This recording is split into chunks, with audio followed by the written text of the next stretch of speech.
Hello, everybody. Welcome to People and Their Poems, a podcast about the people and the poems that matter to them and make a difference in their lives. I'm here today with Polly Brody, a member of the Connecticut Poetry Society and a resident of Southbury. We're going to talk about her experiences as a writer, as well as the poet who has influenced her writing journey. Hello, Polly. Good evening. Thanks for joining us today. You know what? Why don't we start with you describing yourself as a writer? What got you involved in the art and craft of writing? Well, I love to read, even as a child. I really did love to read, starting with the little animal tales of Thornton W. Burgess and going on from there to Mowgli stories by Kipling and all things having to do sort of with the natural world and animals, since I was raised in a country home. And I would describe myself as a poet and a personal essayist and memoirist. I have written a few more technical, in a sense, pieces that have to do with in ecology and that kind of thing. But basically, I'm a poet and a personal essayist.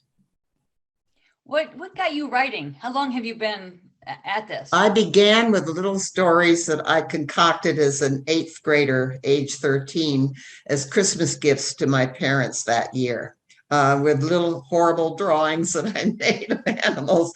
They were little animal tales, but that was just sort of that year. And then I went on for the 4 years, ninth grade through 12th, at the Thomas School for Girls in Laureate, Connecticut, which was a very challenging and wonderful school just for girls, with classes of no more than 10 or 8 girls. And I had 4 years there of wonderful English reading in the American and the English canon, with a wonderful English teacher who never had a word about grammar.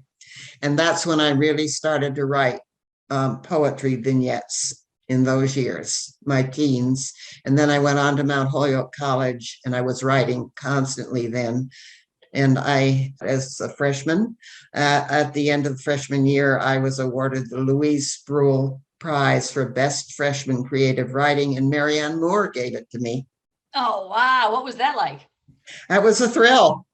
That was a thrill to be, recognized as that year's best creative writing in freshman class. And it was poetry. It was based on a suite of poetry. I was seriously writing poetry by then, not sending out anything, not competitively, but because that was what my voice wanted to do.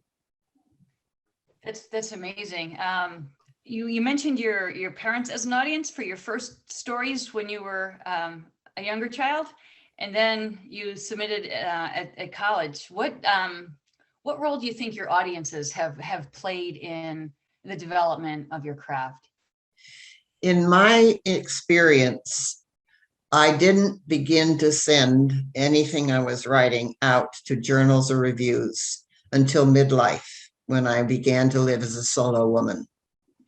My children were raised and my marriage was over, and I was actually really then interested in pursuing my poetry seriously.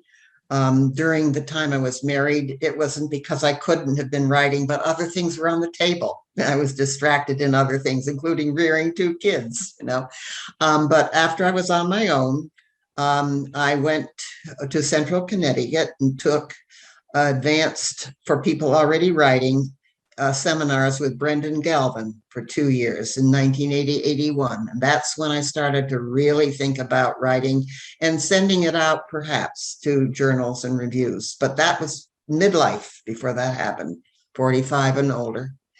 Then I began, what really happened was in 1978, I ran the New York City Marathon. Oh, wow. Yes, it was an epiphany for me to do 26 miles, 285 yards in 4 hours and 16 minutes, jogging, not running competitively, but having done the whole thing without stopping. I just had a wonderful feeling of what I could accomplish with my body. And I wrote a long poem about that called Marathon, and I sent it to the News Art in New York, and it was published. Oh, wow. So that was my first published work. And after that, with others that I joined later on, we called ourselves the Wood Thrush Poets, and we're together for decades as a workshop and friends.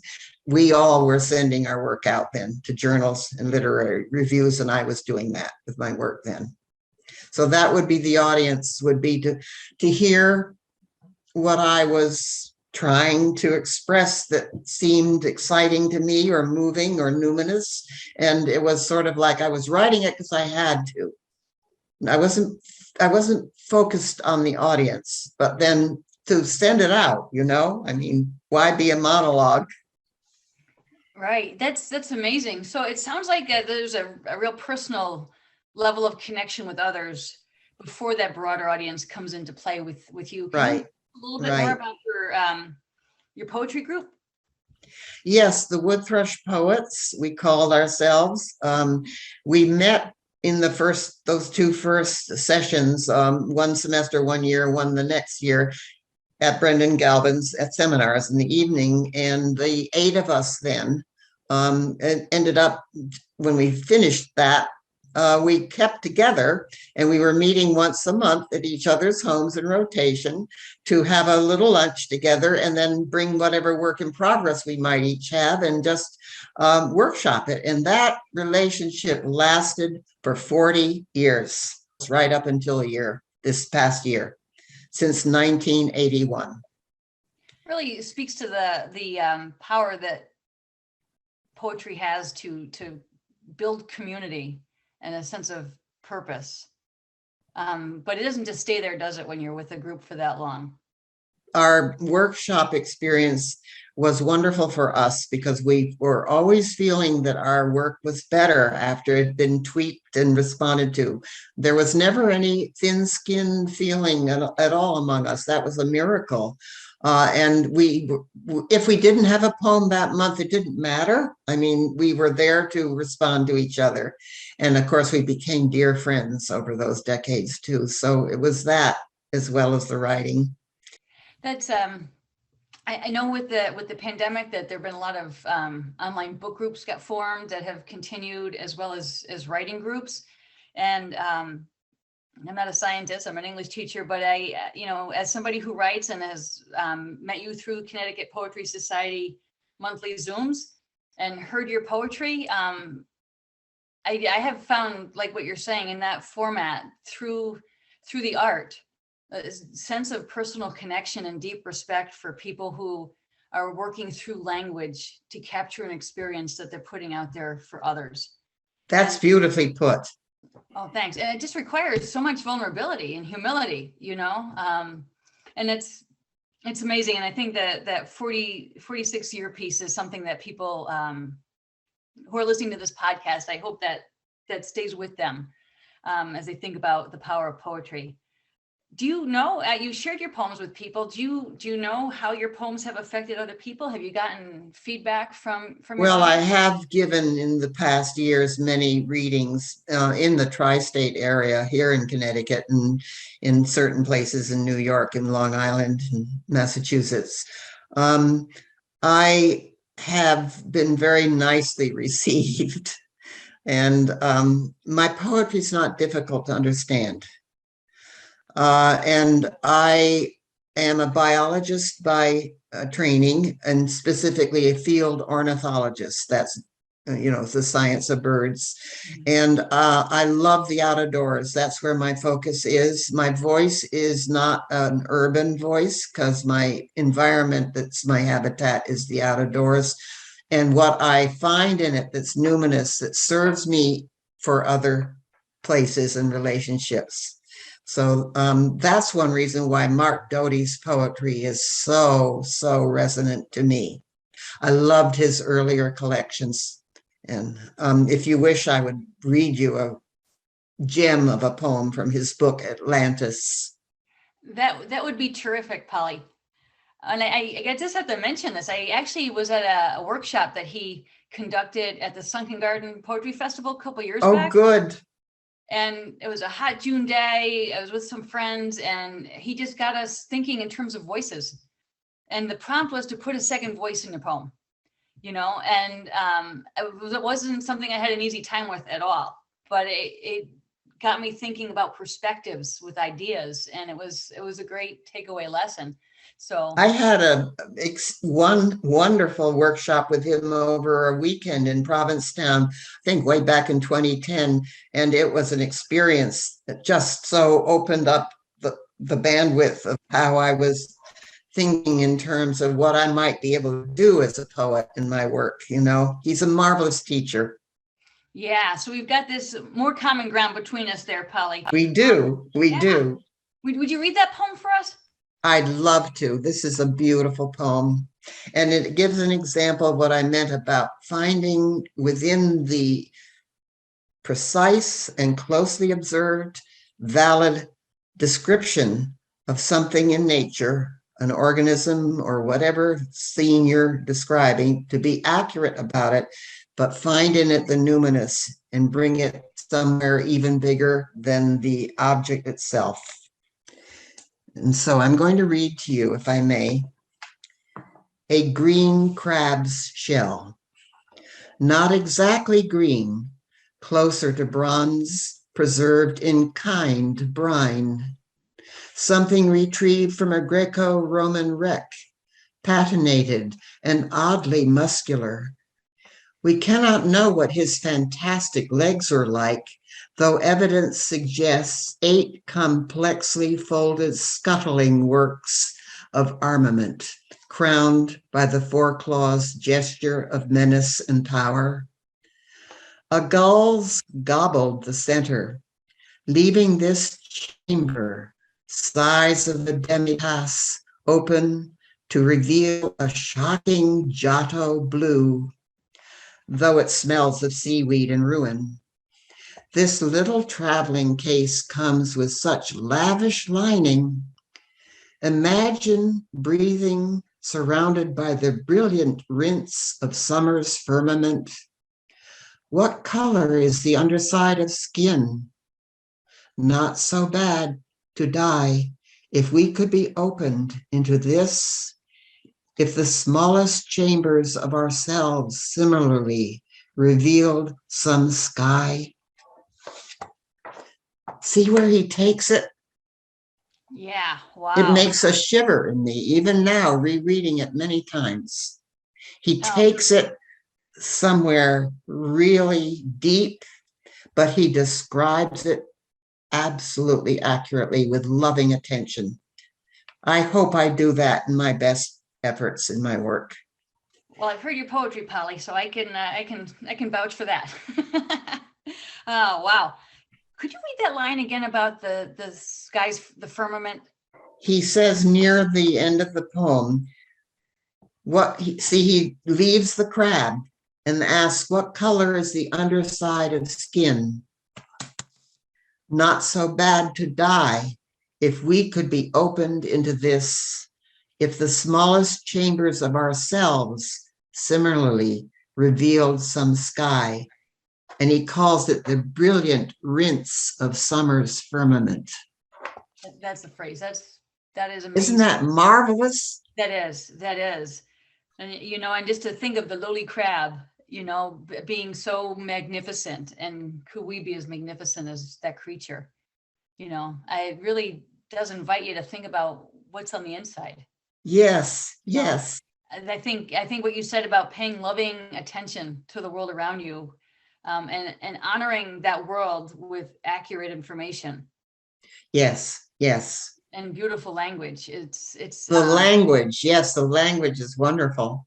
Now, having been a reader all my life, starting as favorite gifts for Christmas or birthday were books, even as an elementary school kid.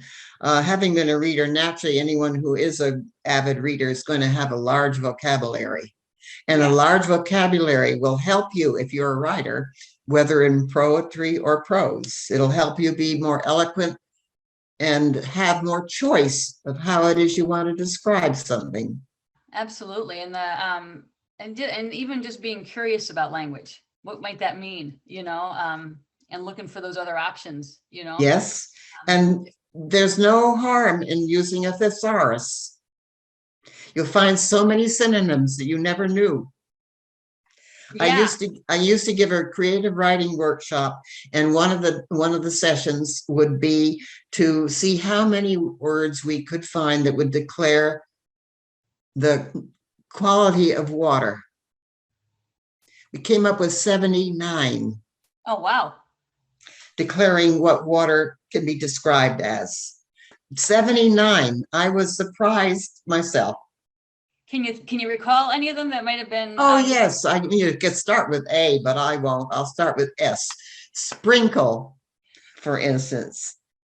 Let's see. Drain, um, run, ripple, rush, foam, spume, liquid, maybe CD, deluge, drip, dribble.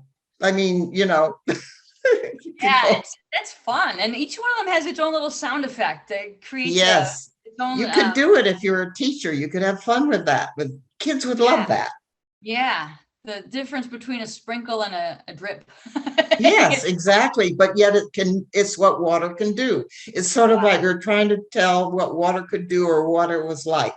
Absolutely. So, Polly, you've been at this for a good amount of time now. Do you have any published volumes of your own? Yes, there are 6 of my works that have been collected and published. The first 4 by publishers, and the last 2 self-published.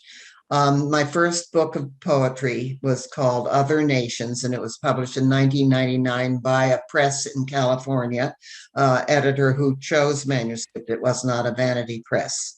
And then the next 3 of my one, which in the prose with poems included, which is The Burning Bush, was the first book published by Antrim House, Rennie McQuilkin at Antrim House for me in 2005. And in 2007 came my chapbook of poems titled At the Flower's Lip.